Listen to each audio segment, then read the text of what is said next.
Bien, hermanos, para recordarles e incluso poder mencionar a las visitas, estamos en una serie de predicaciones consecutivas, expositivas, que he denominado el Dios que cumple sus promesas, el Dios que cumple sus promesas, y esta ya es el número 23 de las exposiciones y estamos en el capítulo 10. Hoy vamos a finalizar el capítulo 10, pero bien, como dije, es una continuación del domingo pasado y vimos cómo el día que Josué y los hombres de guerra atacaron a la coalición de estos 5 reyes para defender a sus siervos, los gabaonitas, acuérdense, estos reyes se habían unido para pelear contra los gabaonitas pidieron ayuda a Josué y a Israel y ellos fueron en su ayuda.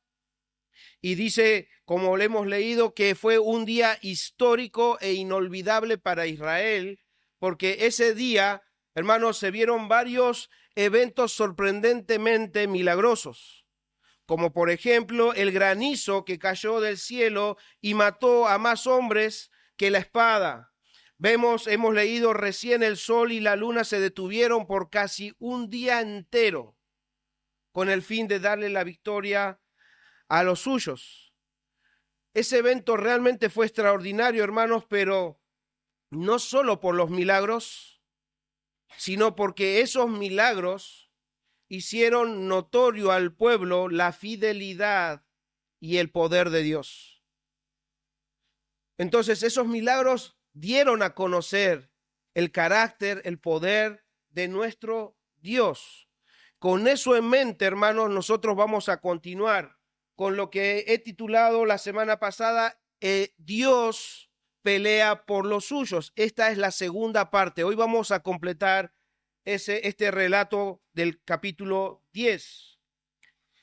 Y por ende, como es una continuación, vamos a conectar con el último punto de la semana pasada. Vamos a ver, dije, ¿se los voy a decir de una o voy a preguntar a ver si alguno estuvo meditando, escuchando nuevamente las prédicas o estuvo atento el domingo pasado?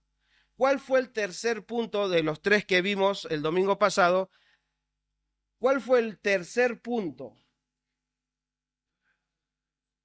Bien, hizo la tarea. ¿Alguien más está en lo correcto? Bueno, si no estaban atentos, estén atentos hoy, hermanos, porque nuestro Dios quiere enseñarnos quién es Él. Y sinceramente, hermanos, cada vez que me toca exponer y veo cómo Dios conecta todas las cosas, digo, wow, el Señor realmente quiere hablarnos. Nos pasó hace un tiempo cuando nos trajo el hermano Alberto la meditación de cómo Elías mostró el poder de Dios y hablábamos justo del poder de Dios. Hoy hablamos en el Salmo, el hermano nos hablaba de cómo Dios se mostraba a su pueblo. Y me encantaba porque ahí en el Salmo que leímos hay 2 versículos que marcan algo. Dice, y Jehová, el de los ejércitos, está con nosotros y Él es nuestro refugio, decía. Y yo digo, wow, o sea, Dios, hermanos, quiere hablarnos. Dios quiere que nosotros estemos sensibles a su voz. Y digo todo esto porque también el Señor, mientras escudriño su palabra y mientras preparo los sermones, también el Señor me viene hablando, me viene exhortando a mí. Y algo que en la semana a mí me llamó mucho la atención en mi lectura cotidiana fue que estoy leyendo Jeremías, y si no la leyeron, léanla, pero en los capítulos ya finales, cuando los juicios de Dios empiezan a verse, ¿saben qué, hermanos? Me encontré, no es que la primera vez que lo leo, pero me llamó la atención mucho en esta ocasión, en esta semana, de cómo el Señor, por medio de los profetas, advirtió una y otra vez, le hablaba al pueblo, vuélvanse a Dios, vuélvanse a Dios, vuélvanse a Dios. Y cuando ya en los últimos tramos de Jeremías, el profeta Dios le vuelve a hablar al profeta, él escribe en un lienzo las palabras Baruch, escribe lo que Jeremías le estaba dictando, y dice, ve a la puerta y lee esto por si alguno puede llegar a reaccionar. Dice que Baruch fue ahí a la puerta y empezó a leer en voz alta lo que Jeremías le había dado. Y dice que unos se alarmaron y dijeron, esto tiene que escucharlo el rey. Esto tiene que escuchar al rey. Entonces dice que convocaron al rey y a todos los demás que estaban ahí. Y dice que cuando Baruc leía la profecía, leía las palabras de Dios escrita por Baruc, dice que por párrafo que terminaba de leer, el rey cortaba con un cuchillo esas palabras y las quemaba. Hasta que se terminó con todo lo que Dios había dicho. Y lo que me llamaba la atención es que ni el rey ni los que estaban con él en ese momento sintieron ningún temor por las palabras que estaban escuchando. Wow, yo digo, Señor, yo le decía al Señor, Señor, por favor, no permitas que nunca me endurezca de tal forma que no tenga ni siquiera un sentimiento por tu palabra. No sintieron nada no sintieron. Quemaron las palabras de Dios, la hicieron a un lado. Hermanos, cuando el Señor quiere hablarnos, es verdad que muchas veces puede venir con exhortación, con ánimo, con corrección, pero hermanos, es la palabra de Dios y debemos ser sensibles a la voz de Dios. Yo se los digo, pero hermanos, Jeremías quería que el pueblo escuche. Y Jeremías predicaba la palabra de Dios, pero él no podía producir nada en el corazón de esas personas. Y evidentemente no es que la predicación de Jeremías fallaba, sino que el pueblo estaba tan endurecido que ya Dios simplemente los dejó bajo el juicio que él había preparado para ellos, para corregirlos. Pero no fue la única vez que Dios les habló, sino que ya les venía hablando por medio de los profetas. Por eso, hermanos, atendamos a su palabra. Cuando termina la predicación, no vuelvan a sus casas y sigan como si nada. Por favor, vuelvan a sus casas, escudriñen la palabra de Dios, revisen la palabra de Dios y sigan ustedes nutriéndose de la palabra de Dios. Busquen sus propias aplicaciones, busquen sus propias meditaciones y así el Señor va a ir edificando sus vidas y sean sensibles a la guía del Espíritu Santo. ¿Por qué? Porque el Señor, ¿saben qué? No es que de la noche a la mañana uno endurece su corazón, sino que simplemente le escuchamos, sentimos algo y no hacemos nada. Otro día escuchamos, sentimos algo, pero no hacemos nada y de a poquito vamos endureciéndonos a la voz de Dios y de repente estamos tan hundidos que simplemente escuchamos la palabra y tenemos la actitud, porque ninguno de ustedes, Dios quiera que se atreva a cortar las hojas y quemarla, pero con la actitud que podemos tener es lo mismo, simplemente escuchar, hacerla como si nada, es como si estuviéramos quemando las palabras de Dios porque no nos importa. Entonces, hermanos, estemos atentos a la palabra de Dios. Esto no estaba preparado, pero el Señor, mientras escuchaba el inicio, mientras escuchaba los cánticos, me llamaba, de alguna manera me hacía entender de que debía compartirles para que todos ustedes puedan estar sensibles a la voz de Dios. Como les dije, yo no puedo producir eso en ustedes. Yo no sé cuán endurecidos pueden estar, cuán sensibles pueden estar. El Espíritu de Dios lo sabe. Pero estén atentos, tengan oídos para oír la palabra de nuestro Dios. Ya terminé la prédica.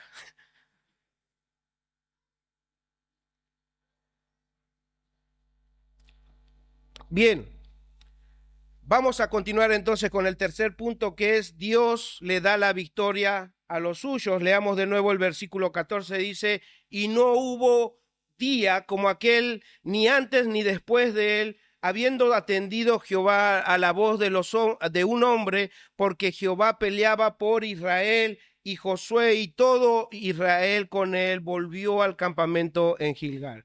Como dije el domingo pasado, la victoria parece haber terminado, el relato parece que termina ahí, pero no, el relato continúa. Pero antes de seguir, quiero que veamos que Josué resalta dos particularidades en estos últimos relatos, y él dice que fue un día como ningún otro, pero no solamente por los milagros.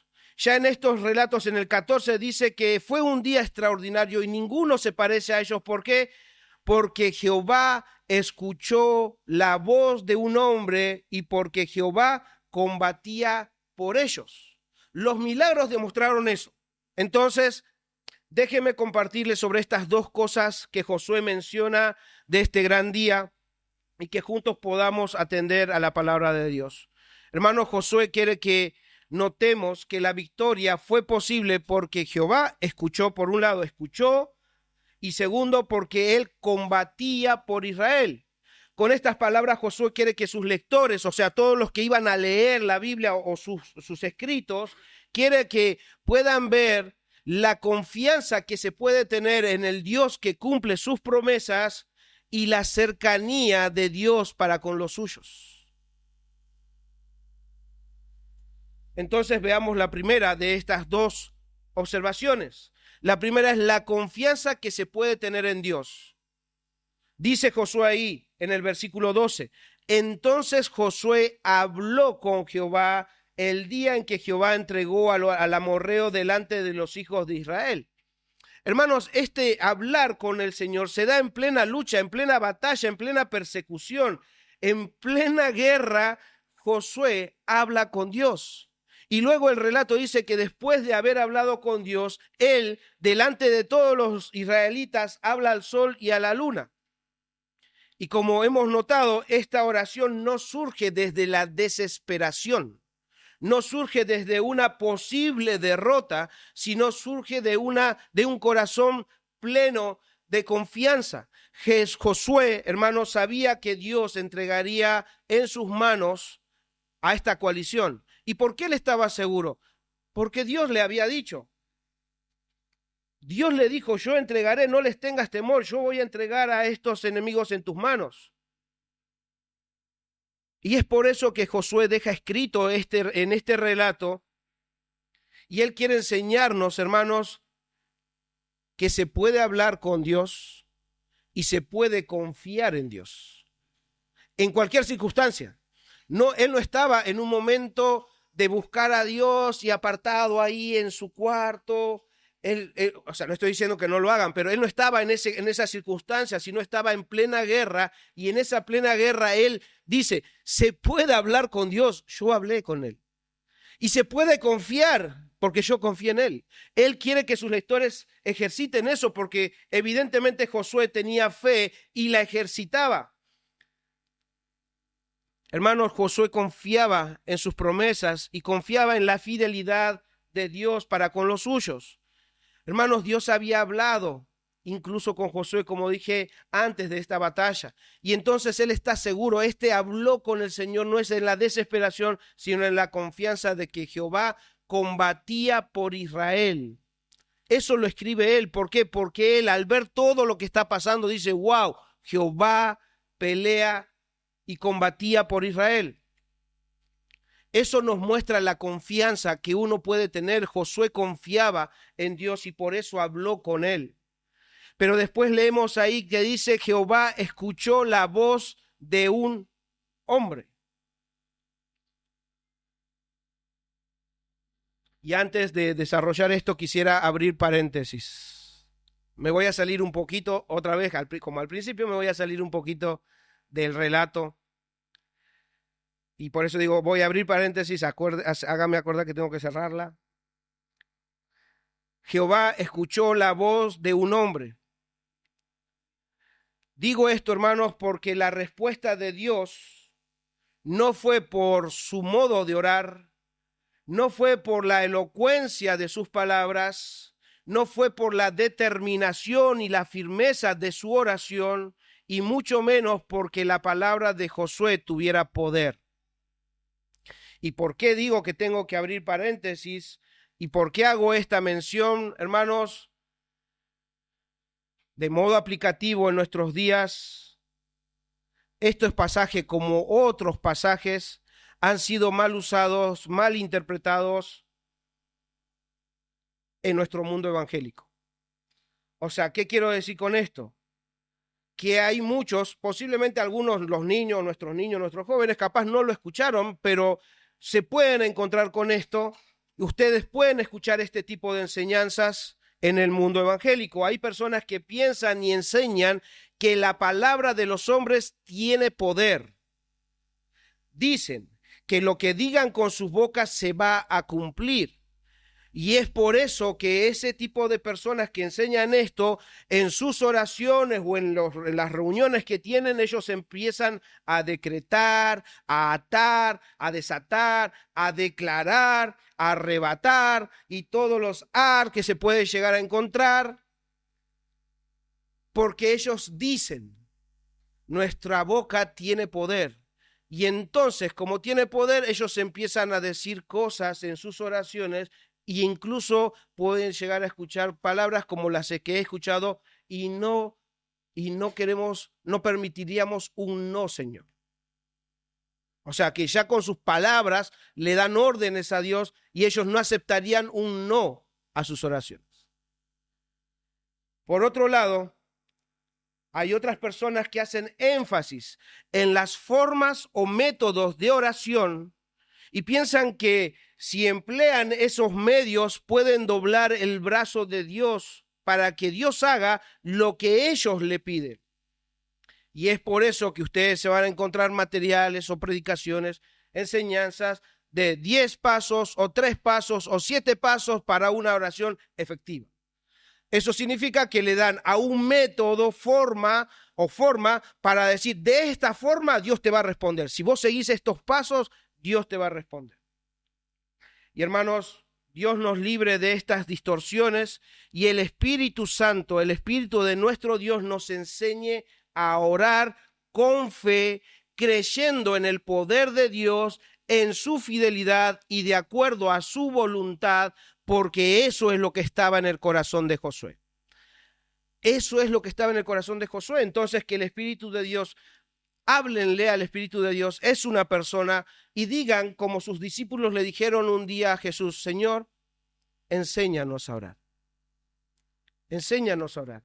Y que nuestras oraciones estén conforme a su voluntad y no simplemente siguiendo estrategias de oración. Hermanos, no se trata de lo que ustedes pueden lograr con sus oraciones, sino lo que Dios puede hacer si oran a Él con fe, derramando su corazón, confiando en sus promesas y confiando en su voluntad. No se trata de lo que voy a hacer con mi oración. ¿Puedo lograr esto con mi oración? No, nosotros no podemos lograr nada.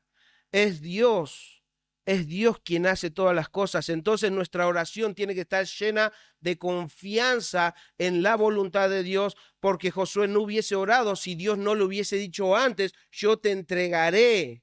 Y que antes de antes de decirle sol, detente, antes de eso, él ya se puso otra vez en oración con Dios. Entonces, evidentemente, él estaba en comunión y conocía la voluntad de Dios, y de esa seguridad surge esa oración.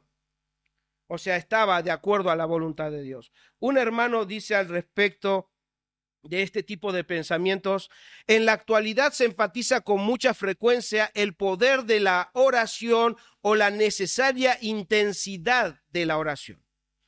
Así, casi se sobrevalora el papel del que ora o de la oración misma. Cuando el énfasis está colocado sobre la oración o sobre el que hace la oración, el objeto de fe, es decir, Dios mismo, puede ser malentendido e incluso su nombre puede ser manipulado. Lo primero ocurre porque se espera que sea la oración la que determine la acción de Dios y no su voluntad o su fidelidad. Lo segundo puede ocurrir cuando lo que sucede después de la oración puede ser interpretado al antojo del que ora, al mostrarlo como una respuesta evidente a su oración. Y el hermano recomienda, quizá se debería dar más importancia a la manera de confiar en Dios a través de la oración, antes que convertir a estas en tácticas o estilo para dar órdenes a Dios sobre lo que deseamos. Entonces, evidentemente, hermanos, uno tiene que ser guiado por el Espíritu incluso al momento de orar, porque necesitamos alinearnos en su voluntad, pero también confiar en Dios y no pensar que mi oración o mi forma de orar va a doblar el brazo del Señor, sino descansar en su voluntad. Cierro paréntesis.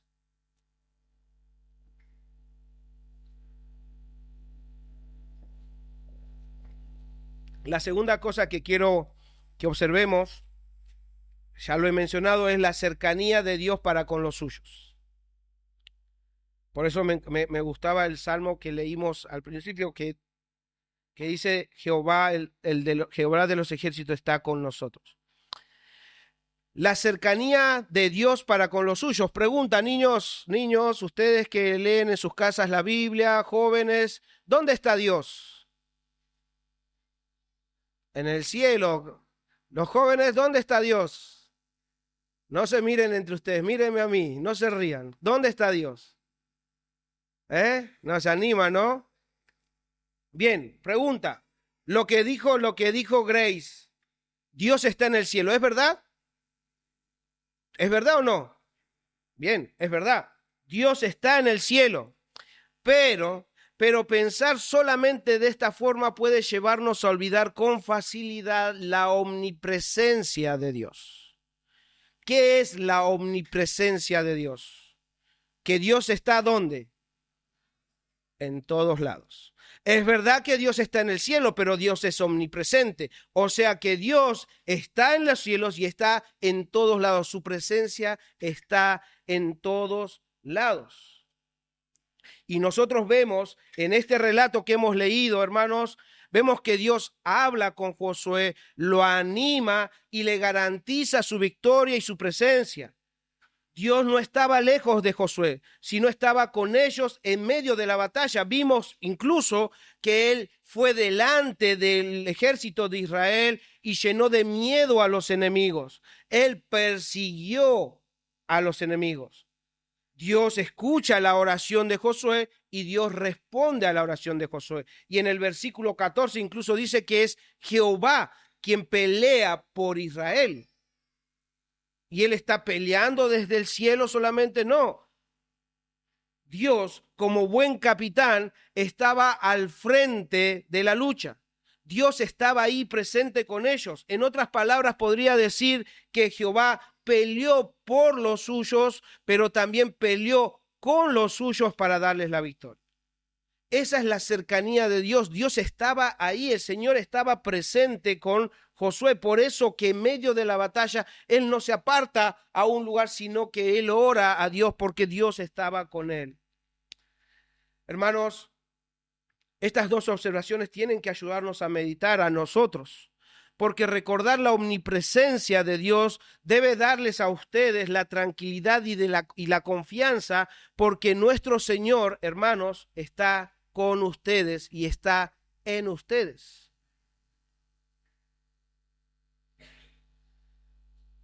Hermanos, como vimos, nuestro Señor no era ajeno a lo que estaba sucediendo.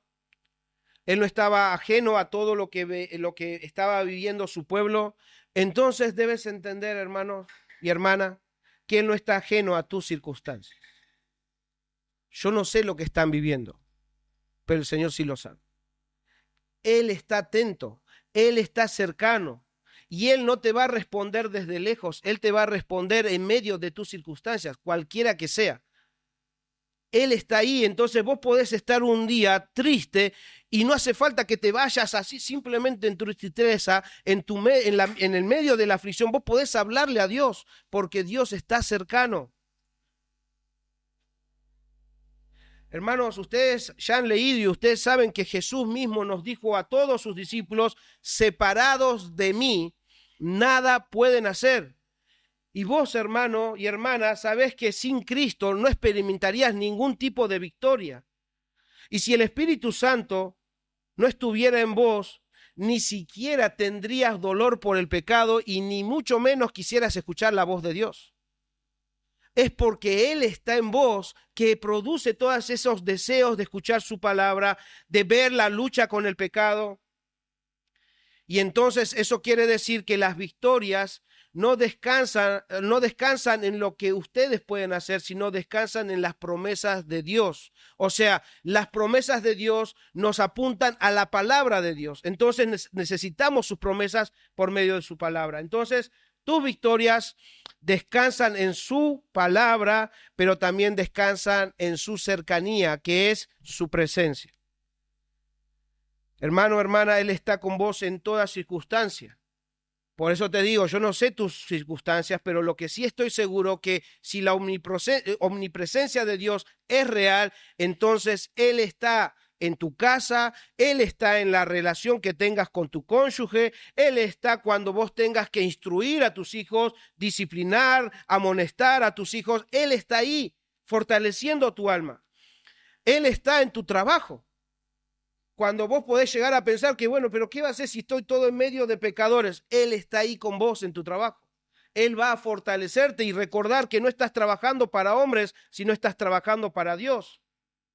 Él está cercano incluso con los niños cuando están aprendiendo en la escuela, en la universidad, con los jóvenes. Él está ahí, ¿por qué? Porque lo que ustedes aprenden no es porque ustedes simplemente, wow, yo soy tan inteligente que me aprendo todo. No, es porque Dios está ahí y les está dando sabiduría para aprender. Por eso ustedes deben llenarse de gratitud, porque si algo saben, es porque Dios está ahí. Dios es un Dios cercano. Podés confiar con Él. Podés hablar con Él y podés confiar en Él. Porque Él está ahí, Señor. El Señor está ahí. Hermanos, el autor de la carta a los hebreos entendió y experimentó la cercanía de Dios y la seguridad que esa verdad produce en el creyente. Si ustedes leen, yo voy a leer en la NBI Hebreos 4, 14 al 16, escuchen las palabras de alguien que experimentó la cercanía, la confianza que uno puede tener en el Dios que está con él y que está en toda circunstancia. Dice en NBI Hebreos 4, 14, por lo tanto, ya que Jesús, el Hijo de Dios, por lo tanto, ya que en Jesús, el Hijo de Dios, tenemos un gran sumo sacerdote que ha atravesado los cielos, aferrémonos, eso es, confiemos, aferrémonos a la fe que profesamos. Dicen creer en Cristo, aférrense a eso. ¿Por qué? Porque no tenemos un sumo sacerdote incapaz de compadecerse de nuestras debilidades, sino uno que ha sido tentado en todo de la misma manera que nosotros, aunque sin pecado. Así que, entendiendo esto tiene que producir algo en ustedes, le está diciendo a los creyentes. Así que si tenemos a un sumo sacerdote que se compadece de nosotros, que está cercano a nosotros y que podemos confiar en él, entonces, así que acerquémonos confiadamente al trono de la gracia para recibir misericordia y hallar la gracia que nos ayude en el momento que más lo necesitamos. ¿Podemos acercarnos a él? Sí. ¿Podemos confiar en él? Sí. ¿Podemos hablarle a él? Sí. Entonces, hermanos, que el Espíritu Santo nos ayude a confiar en su palabra y que podamos experimentar su cercanía en nuestras vidas. Bien, debemos continuar entonces con el relato de este tercer punto. Quería hacer esas dos observaciones. Leamos entonces rápidamente. Espero hoy llegar con el tiempo. Son varios versículos que tenemos que leer, así que estén atentos, no se me distraigan. Versículo 16, leamos. Y los 5 reyes huyeron y se escondieron en una cueva en Maceda. Y fue dado aviso a Josué que los 5 reyes habían sido hallados escondidos en una cueva en Maceda. Entonces Josué dijo: rodad grandes piedras en la entrada de la cueva y poned hombres junto a ella para que los guarden. Y vosotros no os detengáis, sino seguid a vuestros enemigos y heridles la retaguardia, sin dejarles entrar en sus ciudades, porque Jehová vuestro Dios los ha entregado en vuestra mano. Y aconteció que cuando Josué y los hijos de Israel acabaron de herirlos con gran mortandad hasta destruirlos, los que quedaron de ellos se metieron en las ciudades fortificadas. Todo el pueblo volvió sano y salvo a Josué al campamento de Maceda. No hubo quien moviese su lengua contra ninguno de los hijos de Israel. O sea que nadie se atrevió a hablar en contra de los israelitas. Hermanos, rápidamente vemos en estos relatos que continúa cómo ese escondite se convirtió en prisión para estos reyes. Ellos posiblemente podían entender, y obviamente todos nosotros, como esos reyes, pueden esconderse de los hombres, pero no de Dios. Y Dios estaba en contra de estos reyes, y Dios de alguna manera saca a la luz de que fueron descubiertos que estaban escondidos ahí. Vemos también cómo esta coalición de 5 reyes con sus tropas huyeron, hermanos, de los israelitas. Y es por eso que decía anteriormente que Josué tenía la certeza de que la victoria iba a ser de ellos. Y es por eso que en esta persecución Josué anima a sus hombres de guerra a seguirlos, a perseguirlos. ¿Por qué? Porque Dios había dado la promesa y Él les recuerda esa promesa. Y dice ahí, Jehová vuestro Dios los ha entregado en vuestra mano. Entonces síganlos, persíganlos y no tengan temor. Y hermanos, lo que decíamos el domingo pasado, imagínense 5 reyes con todas sus tropas estaban ahí cercando a los gabaonitas, y de ese gran ejército, de esa multitud de personas que fueron en contra de los gabaonitas, dice el relato que no quedó casi nadie. Solo algunos que lograron escapar y se metieron en esas ciudades fortificadas. Pero esos pocos ya no eran un peligro. ¿Por qué? Porque ellos ya habían experimentado, habían visto el poder de Dios, ellos habían visto a Dios pelear por los suyos, habían perdido a sus reyes, habían perdido a sus compañeros, ya habían perdido todo valor y esperanza. Y con mucho miedo ellos estaban en ese lugar escondidos y no podían hacer nada y no podían decir nada. Por eso el relato dice que nadie se atrevía a hablar contra los hijos de Israel. Pero por otro lado, hermanos, no perdamos de vista algo. Josué hace un contraste. ¿Y cuál es ese contraste que observamos en el relato? Él dice que de la coalición no quedó prácticamente nadie, pero de los israelitas, dice el versículo 21, todo el pueblo volvió sano y salvo a Josué. O sea, Dios con su poder peleó por ellos, preservó a los suyos y ninguno se perdió. ¿Por qué? Porque Dios estaba ahí con ellos. Hermanos, la fidelidad de Dios es alentador para el cristiano y es consolador a su vez. Él preserva a los suyos en el camino. Aunque haya momentos difíciles, Él está ahí y nosotros podemos estar seguros porque Él conoce a los suyos y dice su palabra que ninguno se va a perder. Ese contraste es genial porque es verdad que en el camino podemos ver que algunos van a apostatar, podemos ver esto, pero los suyos van a permanecer hasta el fin.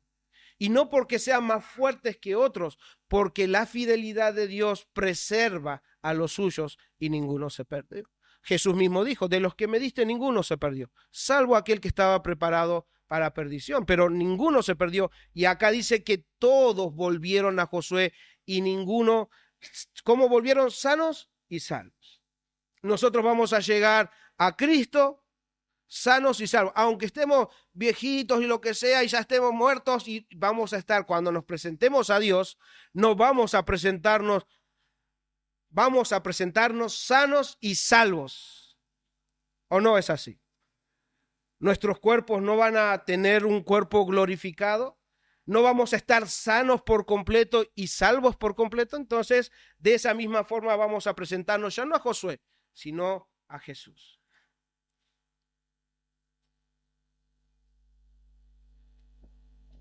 Entonces, versículo 22, entonces dijo Josué, abrid la entrada de la cueva y sacad de ella a esos 5 reyes. Y lo hicieron así. Y sacaron de la cueva a aquellos 5 reyes, al rey de Jerusalén, al rey de Hebrón, al rey de Jarmut, al rey de Laquis y al rey de Eglón. Podríamos decir que estos 5 reyes fueron llamados a rendir cuentas. Y como vamos a ver en el relato, fueron encontrados culpables. Hermanos, estos reyes podrían haber tomado la actitud de los gabaonitas y rendirse, pero ellos prefirieron seguir en su rebelión contra Dios. Y Dios, en respuesta a esa rebelión, había dicho que debían morir por sus pecados, y evidentemente Josué y los israelitas fueron la espada de Dios en esa ocasión. Y es por eso que continúa diciendo el relato, versículo 24, y cuando los hubieron llevado a Josué, llamó Josué a todos los varones de Israel y dijo a los principales de la gente de guerra que habían venido con él: acercaos y poned vuestros pies sobre los cuellos de estos reyes. Y ellos se acercaron y pusieron sus pies sobre los cuellos de ellos. Y Josué les dijo: no temáis, ni os atemoricéis, sed fuertes y valientes, porque así hará Jehová a todos vuestros enemigos contra los cuales peleáis. Y después de esto Josué los hirió y los mató y los hizo colgar en 5 maderos. O sea que, en otras palabras, los trató como malditos, porque maldito es todo aquel que es colgado en un madero. Entonces los colgó en un madero y quedaron colgados en los maderos hasta caer la noche. Y cuando el sol se iba a poner, mandó Josué que los quitasen de los maderos y los echasen en la cueva donde se habían escondido, y pusieron grandes piedras a la entrada de la cueva, las cuales permanecen hasta hoy. Ahí termina el relato. Hasta ahí. Ahí es donde podemos decir Dios les prometió la victoria y se las dio. Otra vez, Dios cumple sus promesas. Y en este caso lo cumplió contra esta coalición de 5 reyes y sus tropas que intentaban atacar a los gabaonitas. Los gabaonitas fueron defendidos, les dio la victoria al Señor, y entonces este punto número 3, que Dios le da la victoria a los suyos, es evidente. Vemos ahí que ellos vencieron al final. ¿Qué aprendemos de esto? Hermanos, yo he mencionado ya en otras ocasiones que Josué puede ser visto como un tipo o como una figura de Jesús. O sea, hay relatos del Antiguo Testamento que pueden aplicar a la persona de Jesús, y en este caso Josué es uno de ellos. Josué es una figura de Jesús. Y leímos que Josué dice que no hubo un día antes ni después igual a ese día. Pero nosotros conocemos más de la historia, hermanos, y nosotros podemos saber, es verdad que no hubo uno igual, pero sí hubo un día mejor. Hubo un día de una victoria más sorprendente, y fue la victoria de Jesús en la cruz y en su resurrección. Hermanos, cuando Jesús estaba siendo colgado, Él estaba peleando una batalla. Él estaba peleando por los suyos. Él les iba a dar una victoria a los suyos. Jesús en la cruz, cuando Él estaba siendo colgado, Él estaba venciendo a las potestades, Él estaba venciendo a Satanás. Pero obviamente el relato dice que Josué no estaba solo. La victoria no fue solamente para Josué. Entonces Jesús, cuando Él estaba tomando la victoria, también estaba tomando victoria para los suyos. Por eso que también este relato puede ser una figura de la victoria de los cristianos. ¿Pero sobre qué? Sobre el pecado. ¿Por medio de quién? Por medio de Cristo. Acuérdense que nosotros ya no estamos peleando con soldados físicos, y esto espiritualmente podemos entender que el enemigo en nuestro contexto es la carne, el mundo y Satanás. Entonces estamos luchando contra eso, y nuestra lucha es espiritual. Y hermano, debes recordar que desde que el Señor te salvó y te hizo parte del pueblo, has estado experimentando victorias en tu vida. Has experimentado victorias contra la tentación de Satanás, contra el mundo y contra la carne. ¿Y por qué digo esto que has experimentado? ¿Por qué puedo estar seguro? Porque si Cristo está en vos, no hay posibilidad que no experimentes victorias. Antes no tenías ninguna victoria. Es más, ni siquiera peleabas. Ni siquiera peleabas. Pero ahora que hay lucha contra todas estas potestades que tenemos nosotros, por Cristo nosotros podemos experimentar victorias. Yo les aseguro que lo han experimentado. ¿Por qué? Porque no es posible que un cristiano sea salvado y no crezca en su lucha con el pecado. Si ustedes me dicen a mí, yo hace 10 años creí en el Señor y hasta ahora no he experimentado victoria, diría que vea si realmente creíste en el Señor. ¿Por qué? Porque el que es cristiano, el que ha nacido de nuevo, no va a permanecer igual. No va a permanecer igual. Es verdad que puede encontrarse luchas y derrotas, pero hay victorias. Hay victorias. No podés ser el mismo desde el día que el Señor te encontró. No hay posibilidad. Entonces el Señor te da la posibilidad y que vos veas y experimentes victorias espirituales en tu vida. Pero debo decir también que mientras Cristo venga a juzgar al mundo con justicia, vas a seguir en esta guerra espiritual. Entonces, hermano, hermana, debes seguir persiguiendo y matando el pecado en tu vida, y que muchas veces se esconde, como esos 5 reyes se esconden. ¿Se escondieron? Bueno, ahí andan escondidos los pecados que andan dando vueltas ahí. Pero yo te aseguro que así como esos reyes salieron a la luz, tu pecado va a salir a la luz. Si está ahí escondido y no quiere salir a la luz, el Señor lo va a sacar a la luz. Ya sea por una lectura, por la predicación, por la exhortación de un hermano, o porque el Espíritu mismo te convence, va a sacar a la luz tu pecado. Y cuando lo saque, toma la actitud de estos israelitas. Debes matar a tu pecado cuando el Señor lo saque a la luz. No lo tengas ahí escondido porque te va a hacer daño. Entonces no temas, sé valiente, debes confiar en la promesa de Dios y la guía del Espíritu Santo, porque sin ellos no vas a tener o no vas a poder tener victorias. Hermanos, seamos obedientes a la voz de Dios y, como les decía al principio, estemos atentos a la guía del Espíritu Santo, seamos sensibles a su voz. Estemos siendo obedientes a lo que el Señor nos va enseñando, aunque sea un poquito. No entendí toda la prédica, solamente un poquito. Bueno, ese poquito, ponelo en práctica. No entiendo toda la Biblia. Bueno, pero solamente un poquito, ese poquito, ponelo en práctica.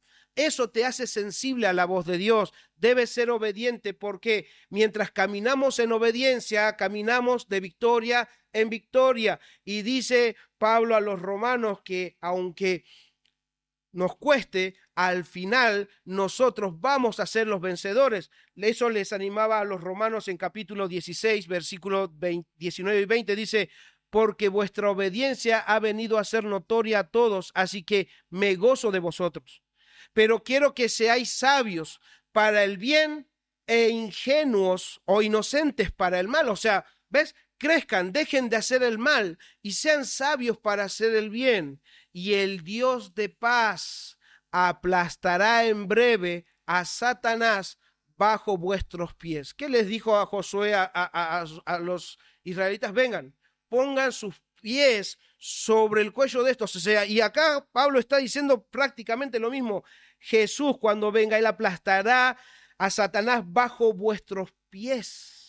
La gracia de nuestro Señor Jesucristo sea con vosotros, dice Pablo. Entonces, Pablo les está animando a los cristianos que sigan la carrera, que sigan peleando la buena batalla, que estén cada día renovándose en su entendimiento, que vayan dejando cada día el mal y crezcan en hacer el bien.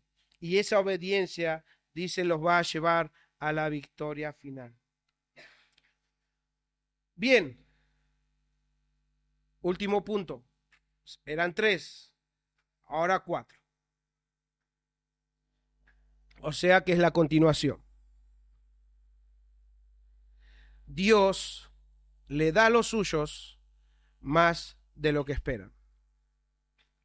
Yo dije que la victoria contra la coalición había terminado, pero no dije que las victorias que Dios tenía preparado para los suyos solamente era la coalición. Evidentemente, hermanos, los planes de Dios debían continuar, porque Dios le iba a dar a su pueblo por heredad toda la tierra de Canaán, y eso debía continuar. Y Josué junto a los hombres de guerra, eran los instrumentos de Dios para cumplir sus promesas y sus amenazas. Hermanos, les pido que estén atentos a lo que sigue, porque el siguiente relato lo vamos a leer casi por completo hasta el final, pero quiero que estén atentos a las cosas que se resaltan en esto que vamos a leer. Vamos a leerlo de corrido, estén atentos, yo voy a traer igual, voy a explicarlo y voy a traer algunas aplicaciones más, pero quiero que ustedes estén atentos, que ustedes puedan detectar qué cosas enfatiza Josué para que sus lectores aprendan. Entonces estén atentos. Versículo 28 en adelante, prepárense que va todo de corrido.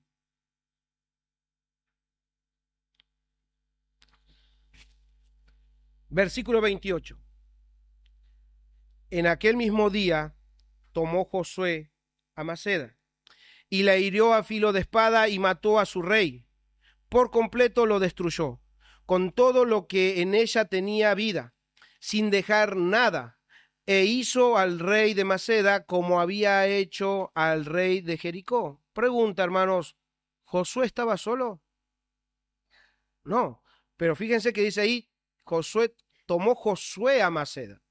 Estén atentos a eso porque se va a repetir varias veces, pero tenemos que entender que Josué no estaba solo y el 29 lo explica. Dice el 29, y de Maceda pasó Josué y todo Israel con él a Libna y peleó contra Libna. Y Jehová la entregó también a ella y a su rey en manos de Israel y la hirió a filo de espada, con todo lo que en ella tenía vida, sin dejar nada, e hizo a su rey de la manera como había hecho al rey de Jericó. Y Josué y todo Israel con él pasó de Limna a Laquis y acampó cerca de ella y la combatió. Y Jehová entregó a Laquis en mano de Israel y la tomó al siguiente día y la hirió a filo de espada con todo lo que en ella tenía vida, así como había hecho con Limna. Entonces Orma, rey de Geser, subió en ayuda de Laquis, mas a él y a su pueblo destruyó Josué, hasta no dejar a ninguno de ellos. De Laquis pasó Josué y todo Israel con él a Eglón y acamparon cerca de ella y la combatieron y tomaron y la tomaron el mismo día y la hirieron a filo de espada y aquel día mató a todo lo que en ella tenía vida, como había hecho en Laquis. Subió luego Josué y todo Israel con él de Eglón a Hebrón y la combatieron y tomándola la hirieron a filo de espada a su rey y a todas sus ciudades con todo lo que en ella tenía vida, sin dejar nada, como había hecho a Eglón, así la destruyó con todo lo que en ella tenía vida.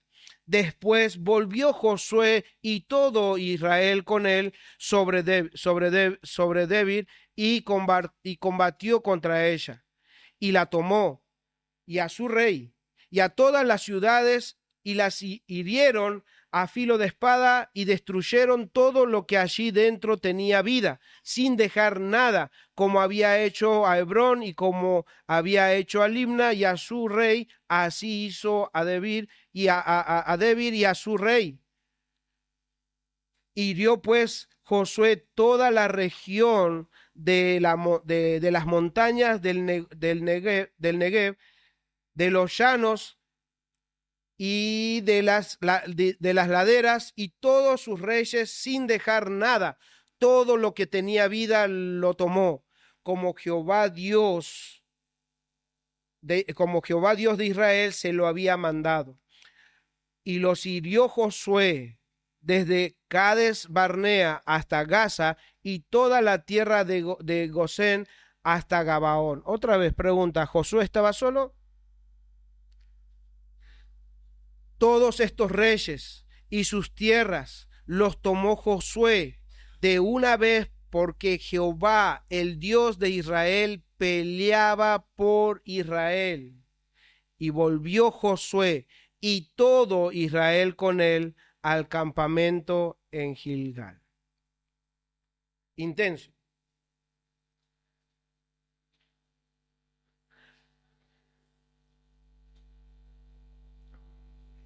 Así que espero que hayan estado atentos a todo este relato. Yo les voy a decir lo que pude observar ahí. Espero que ustedes estén de acuerdo, pero si no, después puedan buscar también más información. Pero ¿qué es lo que vemos en este relato? Desde que empezamos a leer este relato hasta el final, Josué nos muestra un escenario desolador, sangriento, mucha muerte, destrucción por todos lados, por todos lados. Y algo que nos tiene que quedar claro es que dice, como Jehová Dios de Israel se lo había mandado. O sea, toda esta matanza, todo este derramamiento de sangre, todas estas muertes, Dios lo había mandado. Y digo esto, porque humanamente, hermanos, humanamente puede no gustarles leer o tener que contar estas partes de la Biblia. Pero están ahí. Pero están ahí. ¿Y pero por qué digo humanamente no nos puede llegar a gustar? Porque estamos muy humanizados y yo les aseguro que los derechos humanos ellos estarían demandando a Dios en este caso. Y muchos de nosotros, tan humanizados, decimos, ay no, pobrecitos, ¿cuántos habrán muerto? Y esto, lo otro. Y por eso, dado este relato, yo necesito preguntarles, porque si bien ya hice una aclaración antes de empezar incluso todos estos relatos, debo volverles a preguntar. Hermanos, ¿murió algún inocente? ¿Había alguno entre estos pueblos y entre los reyes que haya estado libre de pecado? No. Entonces, incluso cuando ustedes le enseñen a sus hijos, pueden enseñarle leyendo estas historias, porque sus hijos sí les van a preguntar, ¿por qué Dios mandó a matar a tanta gente? ¿Por qué Dios permitió que mueran tantos? Y entonces ustedes tienen que explicarle las consecuencias del pecado. Y que ellos así padecieron y cualquiera que esté en sus delitos y pecados van a perecer de la misma forma. Entonces, hermanos, no hay ninguno que haya sido inocente, todos ellos eran culpables. Y todo esto sucedió porque escrito está, hermanos, que el alma que pecare, esa morirá. Entonces, la maldad de esta gente, hermanos, había llegado al límite. Así como pasó con el diluvio, así como pasó con Sodoma y Gomorra, no había más posibilidad de que ellos sigan porque la maldad, el pecado, había llegado al límite y esas personas pecaban voluntariamente contra Dios. Por eso es que ni siquiera tuvieron la actitud de los gabaonitas, viendo incluso el ejemplo de ellos, prefirieron pelear. Prefirieron ir en contra de Dios. Y lo que vemos en este relato no es otra cosa que el juicio de Dios contra estas naciones y contra esos reyes que habían puesto su mirada en contra de Dios y le hicieron la guerra. Entonces, hermanos, esto es el juicio de Dios para con los pecadores, para con aquellos que se ponen en contra de Dios. Y esto me anima a mí a poder hablarles a aquellos que en esta mañana todavía no han entregado su vida a Dios.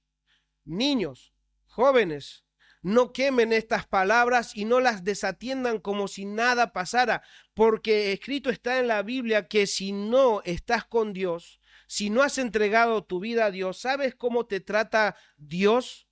Dice en la Biblia que si no pones tu confianza en Cristo, eres enemigo de Dios. Niños, niñas, jóvenes y grandes, si están sin Cristo, su posición es enemigos de Dios. Enemigos de Dios. ¿Y cómo podemos comprobar que son enemigos de Dios? Sus pecados dicen eso. Sus pecados lo demuestran. ¿Por qué? Tus mentiras, las mentiras que has dicho van en contra de Dios. Tus engaños van en contra de Dios. La codicia que estés codiciando lo que otros tienen. Ay, mamá, yo quisiera esto, ay, yo quisiera esto. O los más grandes también están ahí mirando y oh, la codicia va en contra de Dios. Tus enojos, incluso Dios los trata como un asesinato y entonces van en contra de Dios. Tu desobediencia a los padres. ¿Quién dice, niños, hijos, obedezcan a sus padres? ¿Quién dice eso? ¿El pastor? No vayan a su casa y dicen, no, el pastor dijo que obedezcamos a nuestros padres. ¿Quién dice eso? No escuché, los que son hijos, por favor. ¿Quién dice, hijos, obedezcan a sus padres? Fuerte, ¿quién lo dice? Y si no obedecen a sus padres, están yendo en contra de ¿quién? De Dios. Están desobedeciendo a Dios. Y por otro lado, tu falta de amor por Dios, y todo lo que ya te mencioné, lo único que está haciendo, niños y jóvenes, es amontonar ira para el día de la ira. Amigos que están sin Cristo, que esta historia les ayude a atender a la voz de Dios. Porque como han visto, no hay escapatoria para los enemigos de Dios. No hay escapatoria. Si no sigues a Cristo, estás en contra de Cristo y vas a terminar no solamente muerto, vas a terminar en el infierno. Y no hay escapatoria de ese lugar. Entonces debes atender a la voz de Dios porque como estamos leyendo, Dios cumple sus promesas y Dios cumple sus amenazas. Y escrito está en Romanos 6:23, porque la paga de pecado es, muerte. Vas a morir por tus pecados. Eso se va a cumplir. Vas a pagar por tus pecados. Pero escuchad lo que dice a continuación en el mismo versículo. Porque la paga de pecado es muerte. Mas la dádiva de Dios es vida eterna en Cristo Jesús nuestro Señor. O sea, vas a morir, pero Dios quiere darte vida, Dios quiere regalarte vida, pero no una vida pasajera, una vida eterna. ¿Y cómo consigues esa vida eterna? En Cristo Jesús. En Cristo Jesús. Entonces debes arrepentirte y creer en Cristo para poder ser llamado amigo de Dios y ya no más enemigo de Dios. Los enemigos no tienen escapatoria. Los amigos de Dios van a estar con Él. Y como hemos visto, ninguno se va a perder. ¿Por qué? Porque el Señor pelea por nosotros. ¿Y qué de nosotros, hermanos? Porque esta historia, aunque haya pasado miles de años de esta historia, la palabra de Dios no tiene vencimiento. Esta historia también puede aplicarse para nosotros los cristianos en nuestros días. ¿Y qué vimos en el relato? Por ejemplo, vimos la diligencia en la obra de Dios. Hermanos, estos otros reyes del siguiente relato que hemos tenido no estaban en los planes del pueblo de Dios, ni siquiera en los planes de Josué, porque ellos simplemente fueron a ayudar a los gabaonitas contra la coalición de los 5 reyes. Pero evidentemente sí estaba en los planes de Dios. Y por tal motivo, para Josué y todo Israel se convirtió en una prioridad, y es por eso que con diligencia atendieron a la voluntad de Dios. Aunque ellos simplemente fueron a vencer a esos 5 reyes y su coalición, ellos siguieron la voluntad de Dios y lo hicieron. No, ¿a más tenemos que atacar este día? No puede ser. No, para ellos fue una prioridad hacer la voluntad de Dios y ellos lo hicieron con diligencia. Ellos quisieron hacer la voluntad de Dios, no por la fuerza, sino porque entendían que esa era la voluntad de Dios y encontraron fuerzas en esa voluntad. Hermanos, esto debe enseñarnos a los cristianos que la obra de nuestro Dios, el trabajo para nuestro Dios es una prioridad. Es una prioridad. Debemos nosotros como cristianos seguir los planes de nuestro Dios en nuestro hogar, en el trabajo, en esta ciudad, en donde nos movamos, hermanos. Cristo y su evangelio deben ser anunciados, pero también deben ser reflejados por su iglesia. Debemos predicar el evangelio, pero debemos vivir a la luz de ese evangelio, y eso tiene que ser una prioridad en tu vida. Y si no lo es, debería serlo. ¿Por qué? Porque es el plan de Dios. Y para eso fuiste llamado. Fuiste llamado para servir a Dios, no para servir o para que Dios te sirva a vos. Fuiste llamado para trabajar en la causa de Dios, no que Dios trabaje en tu causa. Es al revés. Y esto va más allá de solamente evangelizar, hermanos. Es un llamado a vivir para Cristo y a morir por Cristo. Eso debe ser una prioridad en tu vida. Y es por eso que Pablo exhortaba también a los hermanos en Roma, que después de haber recibido las misericordias de Dios, debían presentar en sacrificio vivo a Dios, y ellos debían cumplir lo que el Señor les había encomendado. Y él dice en el versículo 11 del capítulo 12, en lo que requiera diligencia,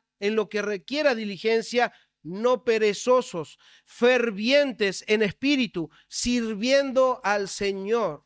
Entonces, hacer de la voluntad de Dios y de sus propósitos una prioridad para nosotros es glorioso. ¿Por qué? Porque vamos a estar trabajando para Dios y su reino. Y debemos servir, dice ahí, no de una forma perezosa, sino fervientes, avivados en el espíritu, diciendo: yo quiero ir y quiero hacer la voluntad de Dios en mi casa, en el trabajo, donde me mueva. Yo quiero hacerlo de una forma ferviente, no de mala gana. Y lo segundo que vemos es el seguimiento fiel. Como leímos, no sé si ustedes notaron, que no fueron solamente algunos los que acompañaron a Josué, sino todos los hombres de guerra, y yo se los iba haciendo notar. Dice que todos ellos pelearon como un solo hombre. Por eso es que por momentos menciona solamente a Josué y después menciona al resto, Josué y todo Israel. Y yo les dije, estén atentos, porque esa idea de que peleaban juntos se repite más de 9 veces en todo el relato. Y eso lo hace Josué para destacar la unidad en la que ellos habían avanzado contra sus enemigos. Ellos estaban unidos en una misma causa. Ahora bien, hermanos, como dije, si Josué es un tipo de Jesús, entonces los cristianos son llamados ¿a qué? A mantenerse unidos. A mantenerse unidos en Él. Así como estaban unidos con Josué, nosotros debemos estar unidos a Él. Y la Biblia dice en el Nuevo Testamento que esa unión puede verse como un cuerpo que tiene una cabeza. Ayer lo veíamos en el estudio bíblico. Cada miembro tiene, según Dios le ha dado, distintas capacidades, pero todos tienen un mismo propósito: edificar la iglesia del Señor. O sea que cada uno, según el don que ha recibido, ministrelo, póngalo al servicio de los demás, con el fin de que sus hermanos crezcamos juntos y luchemos juntos, y así juntos experimentaremos las victorias de nuestro Señor. Y por último,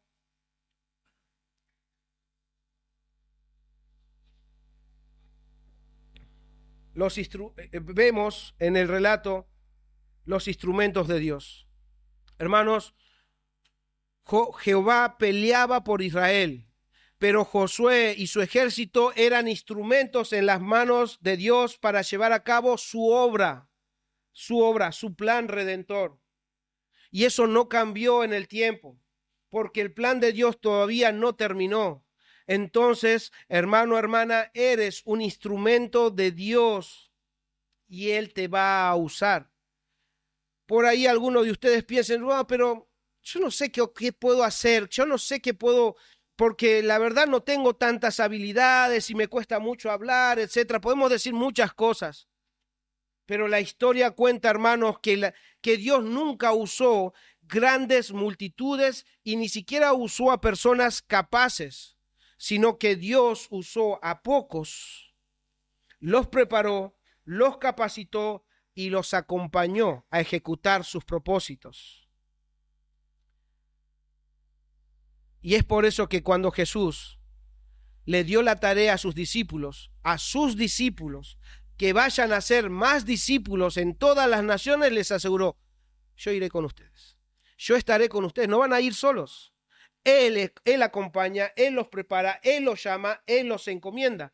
Hermano, no olvides, hermanos, no olviden que la eficacia de su trabajo para el Señor no depende de tu sabiduría, no depende de tu elocuencia, no depende de tu poder, sino de la fidelidad de Dios a su palabra. Dios es fiel a su palabra y Él la va a cumplir. Solo debes seguir su plan. Debes trabajar fielmente, siendo un instrumento en las manos de Dios. Hermanos, hemos aprendido que Dios cuida, guía, acompaña, pelea por los suyos, les da la victoria y ninguno se perdió.